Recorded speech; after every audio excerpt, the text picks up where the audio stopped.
평신도 교회를 꿈꾸고 달려가고 있는 황정원 성도입니다.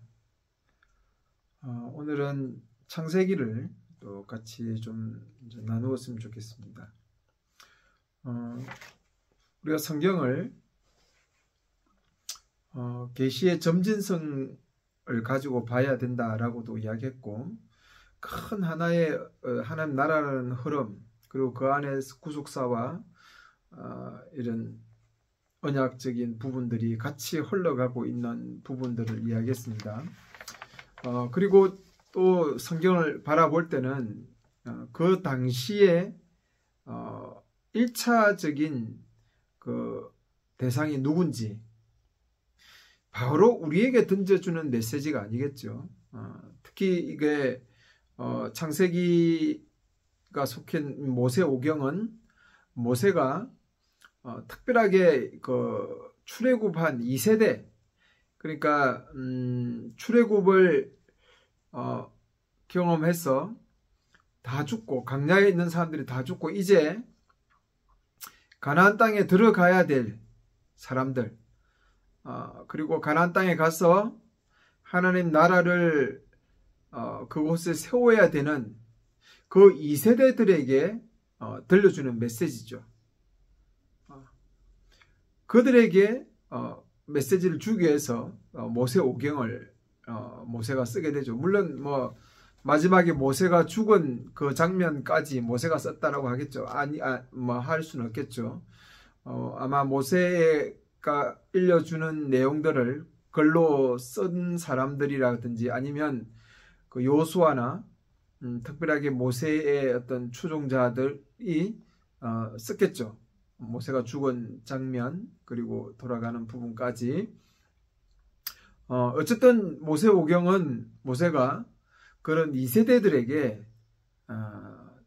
던져주는 말씀이었죠. 그러니까 우리가 성경을 볼 때 너무 어떤 그 성경이 모든 진리, 인생의 모든 답을 주는 것처럼 생각하면 안 됩니다. 성경을 그런 식으로 자꾸 보려고 하다 보니까 어쩌면 천동설을 주장하기도 되고, 그 성경이 문학적 표현이고 어떤 상징적인 표현인데 그걸 그냥 그대로 받아들여 버리니까 태양이 지구가 이 태양계의 중심으로서의 생각을 갖게 되는 것이죠. 그리고 또 과학적으로 증명한다고 해서 지둥설, 그 성경이 틀린 것처럼, 그리고 또 창조할 때 창조론이라든지 아니면 진화론적인 창조론, 진화론, 이런 어떤 모든 이런 부분에 대해서 성경이 답을 준다라고 생각하면 안 됩니다. 계시의 목적은 그런 게 아니에요. 우리 일상의 여러 가지 삶의 모든 부분에 성경이 답이다, 진리다, 성경이 답을 준다, 그런 식으로 접근하면 안 됩니다. 그래서 기독교적인 세계관 조심하셔야 돼요. 기독교적인 심리학, 그런 어떤 부분들이 있더라고요. 기독교 정치론, 이런 거 조심하셔야 돼요. 계시가 준 목적이 그게 아니라니까요. 그리고 그 모세오경, 창세기부터 모세오경에 또 주어진 그 목적도 그들을 인도해가는 하나님 누구지? 하나님 나라를 세워야 되는데 가서 그들이 세울 그 나라의 신이 누군지. 그리고 그 당시에는 신정일치니까 신이 얼마나 중요합니까? 그죠? 그 신이 누군지. 그리고 자기는 누군지, 뭐 해야 될 사람인지, 가나안 땅에 가서 뭐 해야 될지에 대한 이러한 부분에 대한 것들을 설명해 주는 거랬단 말이죠. 근데 자꾸 성경을 가지고 무슨 정치, 기독교적인 세계관을 자꾸 고민하고 연구하고 이런 식으로, 그 창세기로 보면 창조론을 과학적으로 증명해낸다 하고, 물론 그게 의미 없는 것까지는 아니겠지만 그렇게 성경을 보면 안 돼요. 성경이 자꾸 난도질 당한다고, 잘못되게 흘러가고, 그 계시의 원래의 목적에서 틀려져. 그래서 인생의 모든 부분을 자꾸 성경을 가지고 답을 찾으려고 하고, 그럴 필요 없어요. 심리학, 제가 말주하지만 항상 심리학은 심리학으로서도 의미가 있다니까. 제가 심리학 공부를 많이 했지만 심리학은 심리학으로서 의미가 있어요. 정신세계에 대한 부분들. 그럼 그대로 인정하면 돼요. 근데 그걸 자꾸 기독교적으로 갖고 오니까, 제가 치유에 대해서 관심이 참 많았기 때문에 기독교 치유에 대해서 관심이 많았어요. 근데 일반적인 치유에 대한 것을 기독교의 색깔로 입힌다니까? 그리고 그 영적인 그 민감성을 성령으로 대처하고. 그래서 성경을 자꾸 난도질해요. 구절 떼와가지고. 그런 식으로 성경을 보면 안 된다고요. 절대 성경은 그런 식으로 봐서는 안 됩니다. 그래서 그냥 기독교적인 부분에서 뭔가 답을 찾기 위해서 성경을 본다. 아니요. 지금 세상에 대해서는 그냥 세상적인 관점에서 바라봐도 돼요. 공부하고 인간을 배우고 역사나 이런 부분을 배우고, 그게 자꾸 기독교적인 역사가 기독교적인 뭘 자꾸 입히지 말라고요. 기독교적으로 뭔가를 자꾸 다 해석해내려고 하는 그런 부분들이 성경을 자꾸 난도질해 버린다니까. 오히려 더 혼란하게 만들어버리고, 성경을 지 마음대로 그냥 해석하고 자기의 소견에 옳은 대로 성경을 보게 되어버리는 것이죠. 그렇게 하면 안 됩니다. 계시는 계시에 주신 목적이 있어요. 그것이 하나님의 뜻이었고, 그 하나님의 뜻이 하나님 나라였고, 하나님 나라의 완성이라는 그 큰 구속사적인 흐름을 우리에게 가르쳐주기 위한 것이지, 그 말고 또 다른 어떤 자꾸 것들을 성경에서 빼내려고 하지 말라. 성경의 상징성도 있고 비유도 있고, 그렇다 보니까 과학적으로 증명하거나 뭔가 우리 이성적으로 자꾸 풀어서 가려고 할 필요가 없어요. 문학은 문학으로 접근해야죠. 시편은 시로서 접근해 가야 되죠. 그걸 무슨 땅이 흔들리고 천둥이 치고 뭐 한다고 진짜 땅이 흔들리고 천둥이 치는 것으로 우리가 생각할 필요는 없죠. 어쨌든 성경을 모든 어떤 것으로 잣대의 기준으로 삼지 말라라는 부분들을 꼭 좀 이야기를 하고 싶고, 그 다음에 지금 이 창세기는 1차 대상자가 바로 그 출애굽 2세대였다라는 사실. 그 강야에서 태어났던 사람들이었다. 그런 사람들이었다는 사실을 우리가 인지하면서 이 창세기를 좀 볼 필요가 있습니다. 그리고 창세기가 하나님께서 우주와 천이죠. 우주와 땅, 지구죠. 지구를 창조하시니라 했을 때 그 히브리서에 보면 그 믿음으로 하나님께서 이 땅을 창조하셨다는 사실을 안달했죠. 그 믿음은 방향성이었죠. 창세기의 그 히브리서의 믿음은 방향성입니다. 올바른 방향. 하나님 나라가 흘러가는 그 방향을 제대로 알고 그것을 확신하고 그 삶의 사명감으로 가지고 가는 거죠. 그래서 히브리서에 보면 도덕적으로도 참 좀 별로였던 사람들, 특히 삼손 같은 경우도 그런 사람도 믿음의 반열에 다 들었었죠. 그러니까 다 이유가 뭡니까? 그 시대의 사명을 제대로 이해하고 그 사명을 위해서 살죠. 물론 삼손이 많이 타락했지만 그 당시에 모압입니까? 모압에 대해서 그 사사로스의 그 역할을 죽음으로서 대신하면서 풀어내죠. 그러니까 그 믿음이란 것들은 우리가 방향성을 제대로 알고 그 방향성을 쫓아가는 것, 삶을 살아가는 거거든요. 그래서 믿음은 방향성이고 삶을 따라가는 겁니다. 내가 믿습니다. 이런 게 아니라고. 믿습니다. 주여 믿습니다. 그런 게 아니에요. 믿음은 삶이고 그 방향성을 따라가는 삶. 그러니까 뭐 제 식으로 이야기해버리면 사명을 쫓아가는 삶이 믿음이란 거죠. 하나님 나라를 이 땅에 이루기 위해서. 평신도의 삶을, 평신도 교회를 세워가는 것을 위해서 사는 삶이 믿음의 삶이다. 뭐 저는 이제 이런 식으로도까지도 볼 수 있는 거죠. 방향성이기 때문에.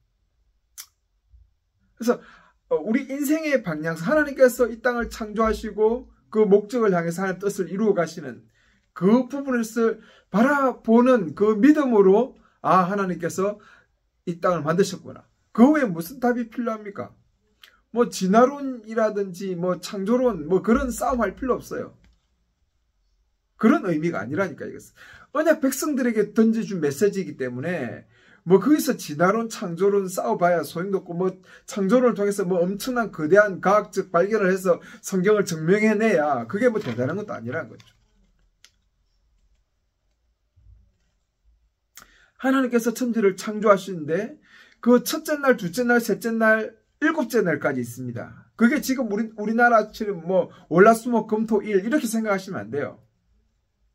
그 날이란 것이 24시간 뭐 아침이 되고 저녁이 되고 아침이 되니 이스라엘 백성들은 이제 그렇게 이스라엘은 그렇게 이제 날을 하니까 우리는 아침이 되고 저녁이 되는 걸 하루로 보지만 그는 저녁이 되고 아침이 되는 걸 하루로 보니까 그죠? 거기서 그 하루를 24시간으로 볼 것인가? 아니면 뭐 진화론적인 창조론에서 무수한 시대적 어떤 흐름 속에서 어떤 상황을 볼 것인가? 뭐 저는 모르겠어요. 그게 24시간으로 봐야 될지 아니면 그 여러 시대 세대의 구분 속에서 만들어진 건지.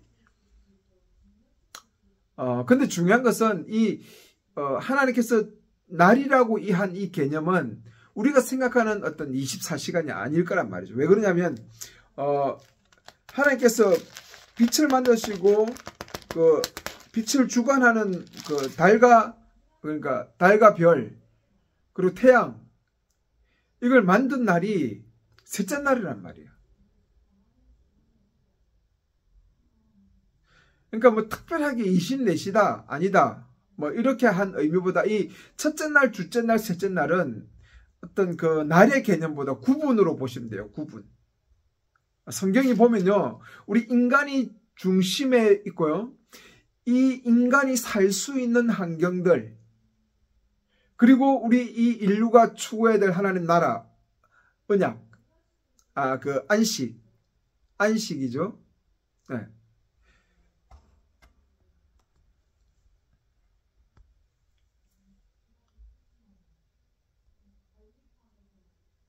그러니까 그 안식에 대한 부분까지 일곱째 날을 거룩하게 하시고 가는 그 목적을 향해서 쭉 구분해 놓은 거죠. 그래서 첫째 날에 어둠에서 하나님의 그 수면의 영이 수면 위에서 어두컴컴한 그 수면에서 하나님의 영이 움직이시고 일하시면서 제일 먼저 하신 게 빛을 만드시고 그죠? 빛이 있으라 해서 빛을 만드시고 그 빛과 어둠을 나서 밤과 낮을 주시고 이제는 그 낮을 주관하는 태양 밤을 주관하는 달과 별들 그래서 뭐 사시와 이런 게 쫙 생기게 만들죠. 그 빛이 있고 하늘을 만들고 땅을 만들고 그죠.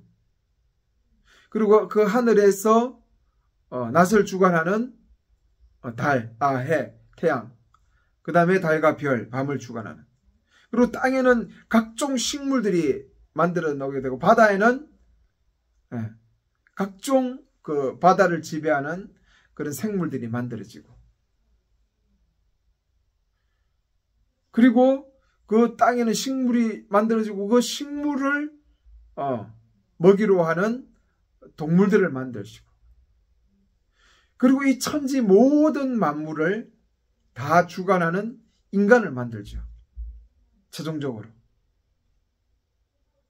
그래서 이게 지배 개념으로 보면 돼요. 빛을 만들고 하늘과 땅을 만들고 그리고 하늘을 지배하는 태양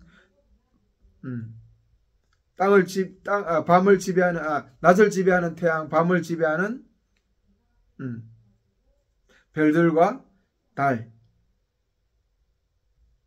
그리고 하늘을 지배하는 새 바다를 지배하는 각종 바다 생물들 그리고 땅을 지배하는 식물들 그리고 그 식물을 지배하는 동물들 그리고 그 모든 만물을 다스리는 인류, 인간을 만드시죠. 그래서 인간을 만들 때 뭐라 합니까? 우리의 형상대로 하죠. 형상은 이렇게 많은 사람들이 이야기합니다. 하나님의 모양, 우리가 하나님을 닮았다. 하나님은 영이시니 모양이 없댔죠. 그래서 자꾸 하나님의 형상을 만드는 것에 대해서 하나님은 옳지 않다라고 말씀하셨습니다. 왜 그러냐면 그 형상이 하나님을 가두어버리기 때문에. 하나님은 가두어지는 분이 아닌데. 그러니까 종교가 그렇죠. 종교는 자꾸 형상을 만들고 뭔가를 정의 내려서 하나님을, 신을 그곳에 가두고 그 신이 뭔가 우리에게 해줘야 되는 것처럼 생각한단 말이죠. 기독교도 그런 식으로 지금 많이 흘러가 버렸죠. 복의 종교로 기복신앙이 많이 들어오면서. 그렇죠. 근데 이 하나님의 형상이라는 것이 또 어떤 뭐에서 이성적인 판단, 이성적인 생각, 사고 이런 걸로 또 생각하죠. 감정, 인지하고 사고하고 그런 식의 어떤 부분을 하나님의 형상이다라고 하는 분도 있죠. 근데 여기서 그 창세기 1장의 어떤 그 목적, 그죠? 이 인류들이 중심으로서 하나님의 대리자로서 이 땅을 통치하고 그런 대리자적인 측면에서 바라보는 관점이라면 하나님 형상이라는 것은 그 하나님의 어떤 그 다스림, 권위 이런 거죠. 그 당시 고대에서 왕들을, 지배자들을 뭐라고 이야기, 신의 형상을 가진 사람들로 많이 표현하잖아요. 그죠? 신의 형상. 그래서 대표자, 신의 대표자, 다스림. 그런 하나님의 어떤 그 대리자가 아마 하나님의 형상이다라고 우리가 좀 생각하면 될 것 같아요. 하나님의 대리자로서 하나님과 이 땅을 연결하는. 그래서 이 땅에 하나님의 어떤 그 역사와 하나님의 그 권능들을 이 땅에 실천해가는 대리자 역할을 인류를 만들었죠. 그리고 거기서 끝난 게 아니에요. 그럼 이 온 우주와 그리고 우리 인간이 바라봐야 될 최종적인 목표가 이 7일이죠. 7일. 안식일입니다. 구약에서 안식일로 정한, 지금은 뭐 모든 날이 주의 날이죠. 그죠? 거룩한 날인데. 이 히브리스에 말하는 안식에 들어갈 날, 그 안식이죠. 안식. 하나님 나라의 완성. 그 하나님이 7일을 복을 주시면서 그 7일에 하나님께서 쉬셨다 했죠. 쉬었다는 게 그냥 아무 그 일도 안 하면서 쉬었다 그게 아니죠. 왜냐하면 그 예수님께서 안식일에 병을 고치시면서 하나님께서 일하신다라고 뭐 했기 때문에 그 쉬었다라는 의미가 그냥 하나님께서 그냥 푹 쉬었던 그 구약의 어떤 안식일의 어떤 그 모세법의 안식일의 어떤 그런 율법의 그런 의미가 아니죠. 이 안식은 모든 인류와 이 모든 존재 만물이 하늘에서 뜻이 이룬 것 같이 이 땅에서도 이루어지다라고 했던 그 하나님의 뜻, 하나님 나라의 완성이죠. 그죠? 삼위일체의 그 온전함이 이 땅에서도 누려지는 것이죠.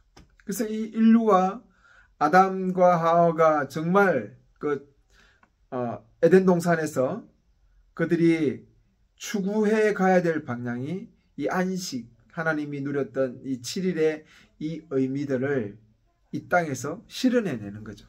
지금 우리가 제가 지금 평신도 교회를 꿈꾸면서 말하려고 하는 어떤 그 개념의 일부도 이 흐름 속에 있는 거죠.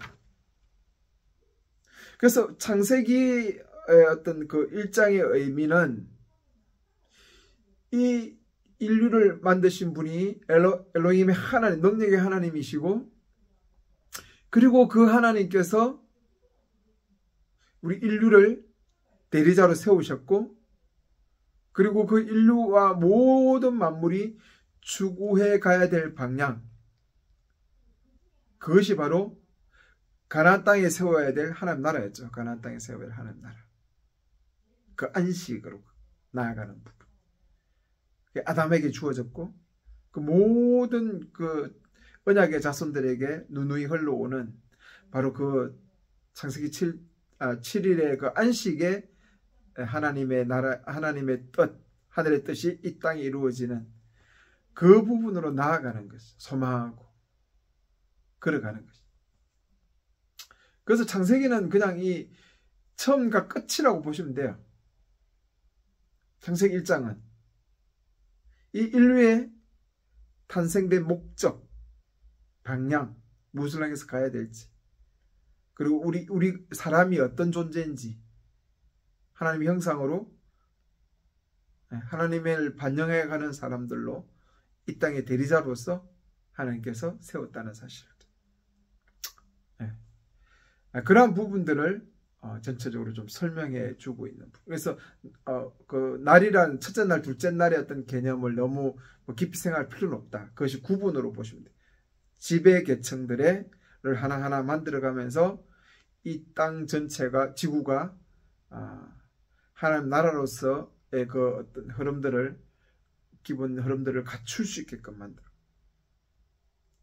최종적으로 인간을 하나님께서 만드신 것이죠.